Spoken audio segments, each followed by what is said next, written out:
Hi everyone, welcome to True Mother's Tears. My name is Zainab Mahmoud. I'm a mother, a wife, a grief loss, and a parenting coach. Today I have my good friend with me. Please introduce yourself. Thanks for having me on your channel. My name is Joy Abisuga and I'm happy to be here. Thank you very much. Actually, if you're new to this channel, please kindly hit the subscribe button and the bell or notification to be notified whenever there's a new video from us, which is usually every Friday, by the way. And if you've been with us from the onset, I say thank you so very much for hanging in there, and I hope you keep being there with us. Today we're talking about parenting, myself and my good friend. I think we'll have experience in that regard. So we're going to be sharing, our childhood experience with us. Let me use that word. Please, if you have any comment, just go down below and let know what you think about what we've discussed. And if you have anything to share, don't hesitate to. Thank you as you do that. So, can you tell us a bit about your upbringing? Your growing up, my parents were divorced when I was pretty young. I can't even remember a time when my parents were ever together. So by the time I was like 7, I either lived with my mom or was living with my dad. So there was never really a time where both my parents were. I can't remember, because I think from when I was like 4, they were already divorced. But what I remember is that I had to bounce around between the two of them a lot. And when it got to a stage, I was mostly living with my mother, and my father was like an absent father. You go years without even speaking to him or even hearing from him. And what was that like? It was a very traumatic. Because I know as a little child, you would have longed to have your father with you. Because before I lived with my father, when my parents divorced, I was living with my dad, and I was a total daddy's girl.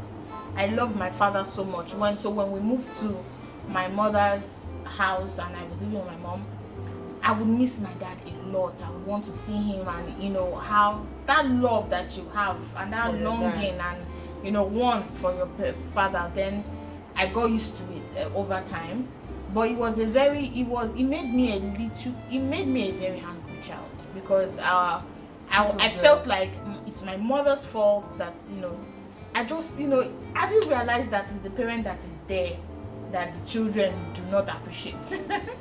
Because you always feel like, what if the other was with me? It would have been it's because of you I don't have this other person. Why can't you just get back with this person? Why do you have to be so stubborn? And that was my mindset. But over time, then after a while, that person I had, also my mother died, so I had to, Your mother died at what age? It was a few days to my 17th birthday. My mother died. Been very traumatic. More than traumatic. And then it's when I began to understand the need of a parent, and that nobody, even though people say they can be you can act father or mother, it's very rare to find someone who would actually take on that role for you. And maybe if my parent or my mother died when I was quite younger, or he herself had a family support, it would have been different. But my mother's family is not like, they didn't have that close-knit situation going. Every man for himself, have to fit into that role. But nobody actually stepped up to the act a role in our lives. And it wasn't just me. I had my siblings. I was the oldest, so my youngest was 10 years old when this happened. So it was. So you also had to act the role of a mother in the life of your younger brother. In some ways, but me myself, I was a child, so I couldn't completely be somebody's mother. I can understand that experience. I had a similar experience, because the difference is, just like you said, that people say they can act the role of a parent, but they don't. I had someone acting that role. I lost my father at the age of 13, but before I lost my dad, I was like a child that had two fathers, let me use that word. So when my father died, his elder brother just started acting that role alone, and God bless his soul, he did a good job. today I sit down and I think of how he was able to have so much love for kids that were not biologically his. He made us feel like, I've got your back. You know, he was the daddy you could call, and he will make you feel like you're my child any day, anytime. So that's why sometimes I feel like this topic is really there to me, because I'm someone that got the love of someone that was not biologically my father, and today I have 2 kids that are biologically not mine, and I'm taking care of them. And because of the experience I had with my father, my big dad, it kind of shaped the way I treat those children, because I know what I needed when I was with my big dad. I know the void that was in me. I know the void that I wanted filled, and so I know how those children will feel. I'm not saying I'm perfect, but I know at different times, I know like they'll be feeling this way, they will wish for this, they will wish for that. So to an extent, I try to play that role. I try to play the role of a mother, and my husband automatically also tries to play the role of a father. So I think so how was it for you when you didn't have that figure? How did you cope? How did you survive that period? There's something I used to say about life and human beings. So I would say this thing, like in Nigeria, if you come to Nigeria, it's the fact that you didn't go to abroad. You go and enter Nigeria. One of then you now lose parents. 2, you don't now still have somebody that will help you take care of you and do everything. 3, so at the end of the day, I had life already beat me 3-0. It was hard. Can imagine. It was difficult, and it wasn't just about the fact that it wasn't because of all the things that we were going through. It was just it was more emotional than even the physical, because emotionally I missed my mother a lot, and I was like, and we used to fight a lot. Was after her demise, when I now started realizing how much value she brought to my life. How the protection, having somebody, back then all I needed to do was ask my mom that this is it, so this is what is needed. My mom will figure it out. I'll pay for whatever I need to pay for. Everything is done. But all of a sudden it got to a point that I was nobody's priority. Wow, I can imagine. I was like lost. I was nobody's priority. So if I go to meet this person, I need help in this thing. I'm busy. I need to pay for my children's this. I need to do this. You cannot really blame people for living their lives. They are not my parents. They owe me nothing. So I felt like, why am I even alive? I felt like, why am I even here? What's the point? You didn't have anyone I don't have anyone. Cuddle you and call you a child. My father was not, but he was irresponsible before my mother died, and he continued to be irresponsible. He did not step up in any way. So it was hard for me. But it's also part of what shaped me to be who you are today. To be who I am today. I'm one of the most independent people you can ever meet. And the kind of she's just mincing her words. She's a big time interior decor. And she's made a good name for herself. Well, and I'm sure it's part of what helped you to be who you are today. Thank you. Blow my trumpet. Let them hear. It's part of, she's a big time interior decor. So the point is, it made me very I am the kind of person that I don't depend on anyone because of those, growing up and how you had to struggle and survive on my own. But it was no, I don't like remembering that, and I think that has also shaped my parenting as I am now, which has made me a little too cuddly, a little too protective, because I know what I went through. Our experience is most times what makes us who we are. That's why I feel like this topic is very comprehensive. It's not something you can deal with in one day, because I know for one that when I think of my upbringing and how much I was given, how much I was giving, I feel like it's when you, it's so much to be able to give back. But and at the same time, I've narrowed parenting to one thing. All a child wants in life is just to be given fairness. That's all. That's all. There's nothing like that. If a child is 5 years old, treat that child like a 5-year-old. If a child is 15 years old, treat that child like a 15-year-old. Don't come and treat a child that is a 5-year-old like a 10-year-old. You are expecting the child, why don't you know this, why don't you know that, and then the next thing, bah, the next thing, you know. That is all about life. Even you don't even need to give much love. Just give that child, be fair to every child, that's all. No child will ask too much, especially when that child knows that his or her mother or his or her parents are no longer alive. That child wouldn't ask for too much. If you don't give love, fine, just give me fairness. Don't treat me bad. That is all. That's just the simple thing I've taken out of parenting. So either you're taking care of a child that is yours, or you're taking care of a child that is not yours. Just try to be fair at every point in time. So because you can imagine her experience now, and in relation to mine, I might not be able to relate well with that because I had people that stepped up. But I know that there was a certain time in my life when I lived with someone that, when I think back, I feel so much pain, and I feel that I was not understood. I was not being treated as a child, and all I wanted at that age was just to be treated like a child. I didn't expect love. I didn't expect so much. I was no longer a baby. I was no longer a teenager. But all I wanted was just to be treated like the child that I was and be understood. That was all. So I know that there was a time in your life when that was all you desired. You didn't long for comfort of a parent. You didn't long for hugs and kisses. You just wanted to be understood. You wanted to be treated as the child that you were. You didn't want to be exposed to. That's a situation that was like most of my life when my mother died.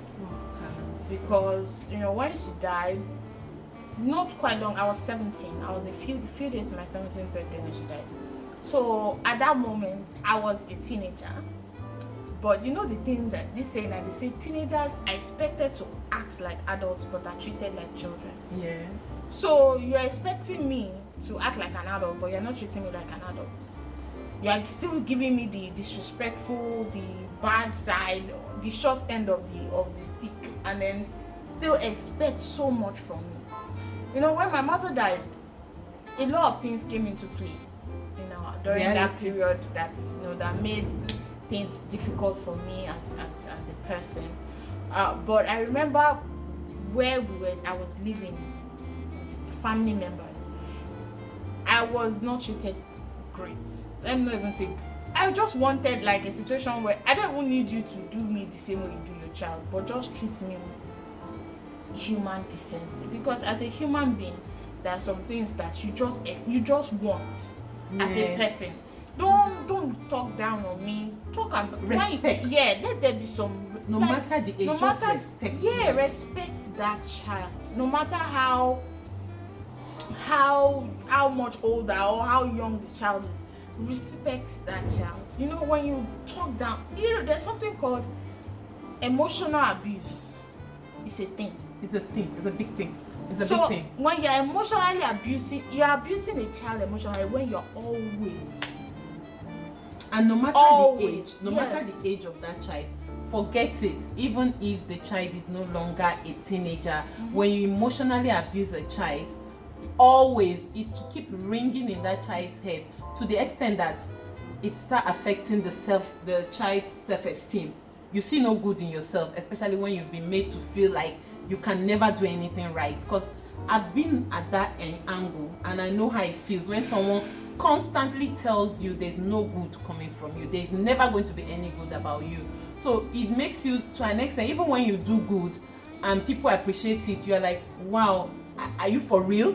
Because you are being tailored to feel like no good can come from you, and it takes time before you're able to wash it down your system, because it was something that was part of you in your formative years. Let me use that word, in your formative years. And you know, that age, somebody tried to imbibe that into you and your formative years, it becomes a part of you. So to take it out it takes a whole lot of work. So I can just understand how you feel. Like I've had same experience. I thank God that, you know, as a person, I've even sometimes when I'm speaking about my experiences growing up, and you know, when my mother died, how things had been, you know, how tough life was when she left.